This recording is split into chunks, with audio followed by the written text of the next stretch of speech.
Malam Pak Yanto yang kami hormati, sekarang kami akan mempresentasikan tentang pengantar ekonometrika. Kami kelompok E yang beranggota Saputri, Mardianto, Stefan, Julius, saya Krislin, Libu Effendi, dengan Joseph.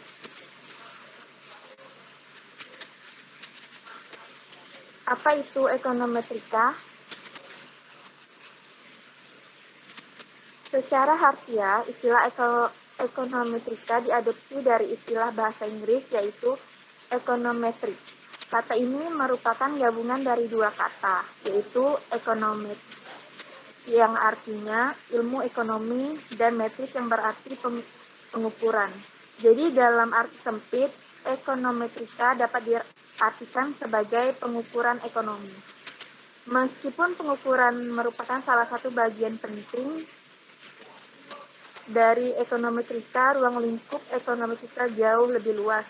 Ekonometrika merupakan gabungan dari teori ekonomi, ekonomi matematis, mathematical ekonomi, statistika ekonomi, ekonomi statistik, dan statistika matematis. Selanjutnya akan dijelaskan oleh Saputri. Oke, terima kasih. Saya akan menjelaskan untuk slide yang selanjutnya. Apa itu ekonometrika?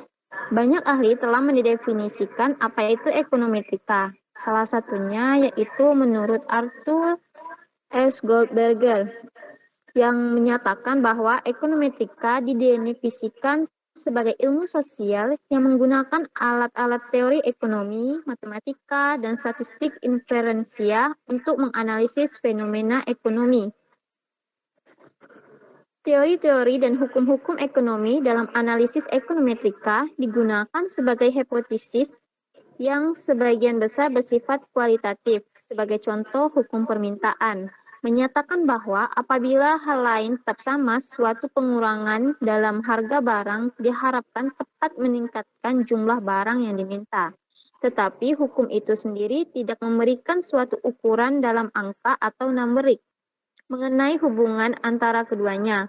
Hukum permintaan tidak mengatakan berapa banyak jumlah barang diminta akan naik sebagai akibat adanya perubahan tertentu dalam harga barang.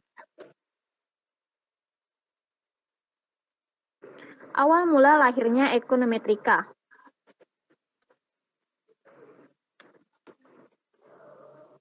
Jika kita menilik awal mula lahirnya ekonometrika, maka kita harus mengacu pada penggunaan istilah econometrics oleh Paul Ciampa yang menggunakan istilah tersebut dalam bahasa Jerman yaitu Ökonometri pada tahun 1910.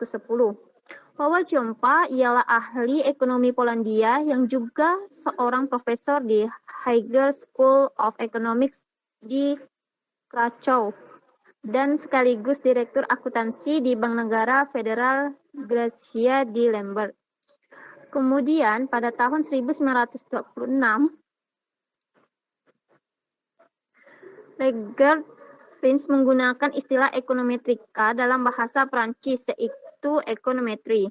Ia merupakan ahli ekonomi dari Norwegia yang sekaligus menerima Nobel pertama bidang ekonomi bersama Jan Tinbergen pada 1969. Ragnar Fritz menyatakan bahwa ekonometrika merupakan penghubung antara matematika, statistika, dan ekonomi politik. Di bidang ekonometrika, Ragnar Fritz lebih dikenal dibandingkan Paul Ciampa. Ragnar Fritz juga sering dianggap sebagai bapak ekonometrika. Para ahli ekonomi yang banyak menggunakan pendekatan matematis atau kuantitatif dan analisisnya tentu dituntut untuk menguasai ekonometrika pada masa sekarang. Ekonometrika telah banyak membantu ahli ekonomi dalam menjelaskan dan menyelesaikan berbagai masalah ekonomi. Ekonometrika sering digunakan sebagai dasar pembuatan kebijakan ekonomi dan alat untuk meramalkan kondisi ekonomi di suatu negara. Pada awalnya, ekonometrika ini hanya digunakan untuk melakukan analisis makroekonomi.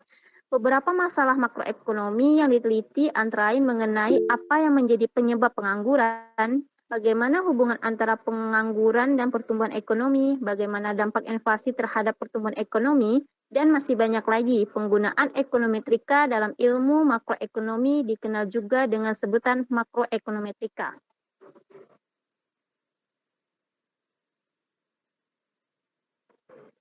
Metodologi ekonometrika, pengukuran dan analisis terhadap masalah ekonomi harus didasarkan pada metode ilmiah. Metode ekonometrika merupakan tahapan yang harus dilalui untuk melakukan analisis terhadap fenomena ekonomi secara ilmiah. Dikutip dari buku Ekonometrika Dasar karya Damodar Gujarati tahun 2003, terdapat 8 dalam metodologi ekonometrika.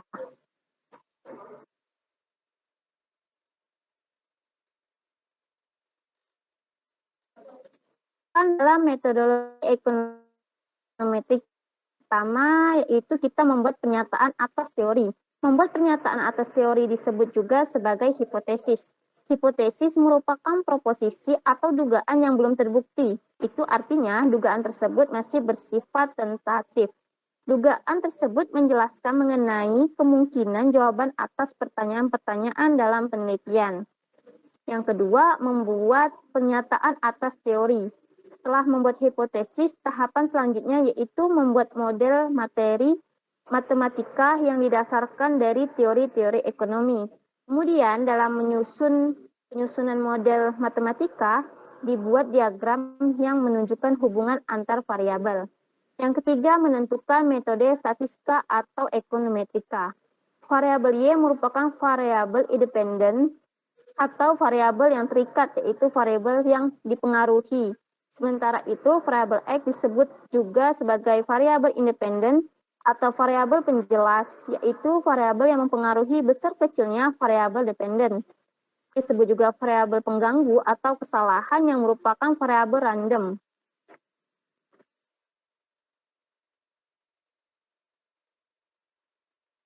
Yang keempat, data eksperimen berasal dari hasil eksperimen atau percobaan yang kita lakukan. Sedangkan data non-eksperimen adalah data yang kita peroleh dari hasil pengamatan atau observation perilaku agen ekonomi.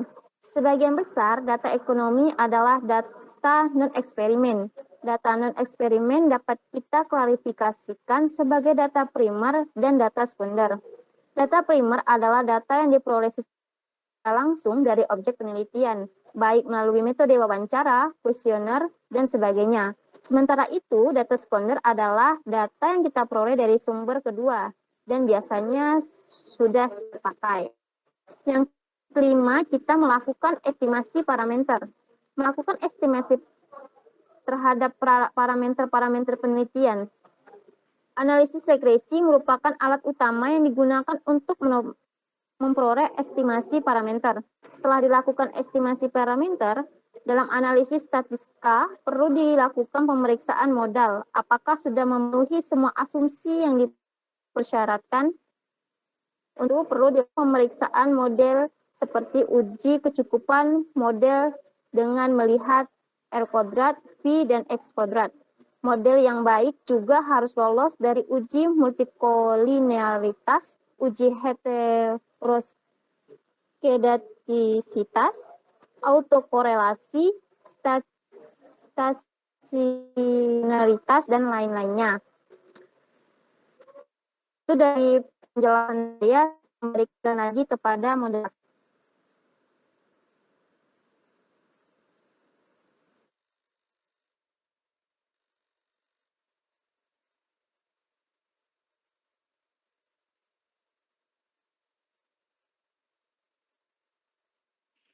Di sini saya akan menjelaskan slide selanjutnya tahapan dalam metodologi ekonometrika. Yang keenam, menguji hipotesis. Untuk mengetahui apakah koefisien dugaan yang diperoleh sejalan dengan teori, maka perlu dilakukan proses pengujian secara statistik. Dan untuk menguji hipotesis tersebut, dilakukanlah pengambilan data secara sampling, namun perlu diingat hasil pengujian hipotesis secara statistik hanyalah petunjuk kuantitatif. Perlu dilakukan penelitian lebih dalam apakah hasil dari analisis ini sudah memenuhi teori atau memang memungkinkan akan memunculkan teori baru. Yang ketujuh, melakukan peramalan atau prediksi. Setelah kita memperoleh estimasi parameter, maka persamaan yang telah kita buat dapat digunakan sebagai dasar untuk membuat prediksi dengan menggunakan persamaan yang telah kita buat. Yang kedelapan, menggunakan model. Tahapan terakhir yaitu menggunakan model yang telah dibuat untuk tujuan pengendalian dan penyusunan kebijakan. Hasil analisis ini kemudian dijadikan pedoman untuk melakukan kebijakan. Jenis-jenis ekonometrika. Yang pertama, ekonometrika teoritis. Ekonometrika teoritis berkenaan dengan pengembangan metode yang tepat untuk mengukur hubungan ekonomi serta model ekonometri. Dalam hal ini, ekonometrika sangat menggantung pada matematik. Misalnya, satu dari alat yang digunakan dalam banyak penelitian adalah metode kuadrat terkecil, merupakan perhatian dari ekonometrika teoritis untuk menguraikan asumsi metode ini, sifat-sifatnya dan apa yang terjadi pada sifat-sifat ini. Bila satu atau lebih asumsi metode ini tidak dipenuhi.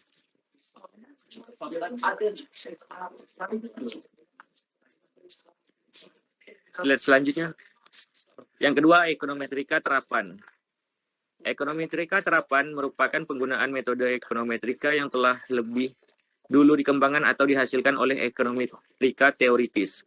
Dalam ekonometrika terapan, kita menggunakan alat ekonometrika teoritis untuk mempelajari beberapa bidang khusus ilmu ekonomi, seperti fungsi produksi, fungsi konsumsi, fungsi investasi, fungsi permintaan, dan penawaran, dalam rangka untuk memperkirakan atau meramalkan nilai suatu variabel.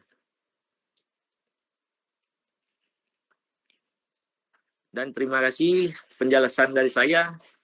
Kembali ke moderator.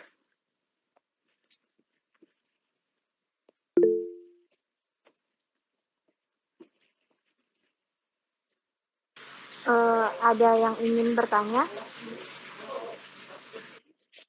Oke, selamat malam. Nama saya Steven Cepuliong. Saya ingin bertanya, kegunaan dari ilmu ekonometrika sendiri itu bagaimana? Apakah sangat dibutuhkan atau tidak dalam kehidupan? Yang kedua, berikan contoh penggunaan ekonomi terapan dan ekonomi teoritis dalam bidang kehidupan. Terima kasih.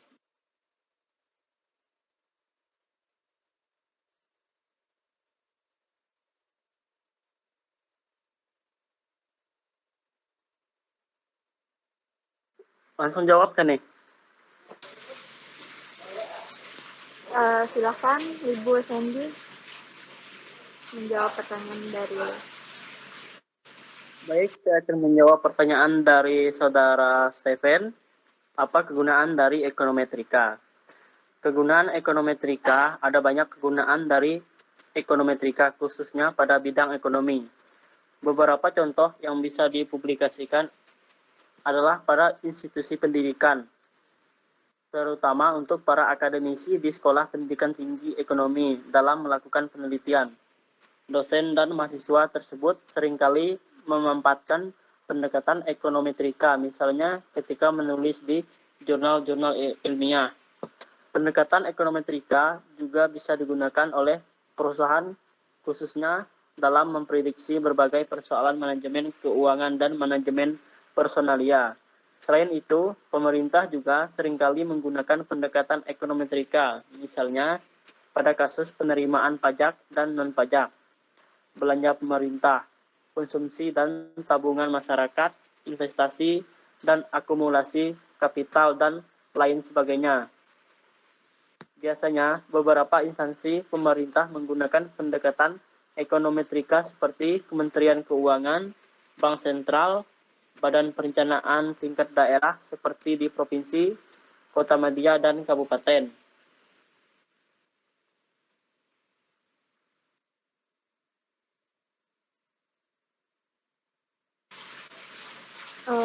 Ada yang ingin bertanya lagi? Saya ingin bertanya. Baik, silakan Bang Joseph. Apakah menggunakan data secara kuantitatif yang diambil dalam ekonometrika dapat memastikan signifikannya suatu masalah ekonomi? Terima kasih. Silakan yang ingin menjawab. Baik, saya akan menjawab pertanyaan nomor 2 yang ditanyakan Stephen.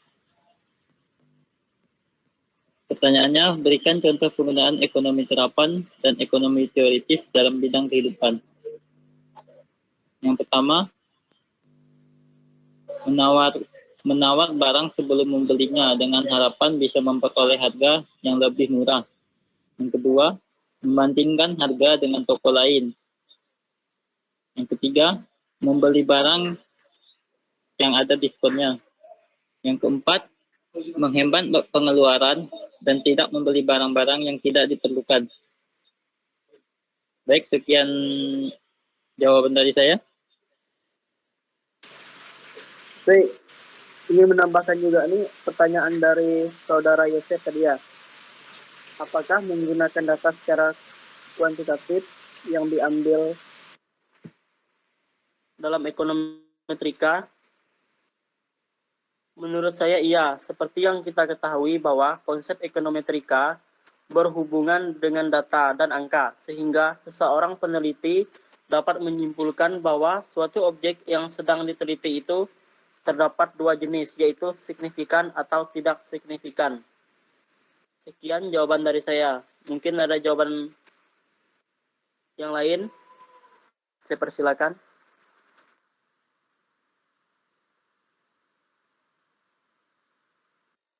Ingin menambahkan pertanyaan Stephen yang nomor 2 tadi, masih belum lengkap. Permintaan dan penawaran barang dan jasa yang terjadi di pasar. Teori ini permintaan berkaitan dengan hukum permintaan. Bila harga naik, maka permintaan turun, dan sebaliknya. Bila harga turun, maka permintaan naik. Baik, sekian dari saya. Gimana Bang Joseph, sudah jelas dengan jawaban dari Ibu dengan Julius? Sudah, terima kasih. Baik, sekian presentasi dari kelompok kami. Kami ucapkan terima kasih.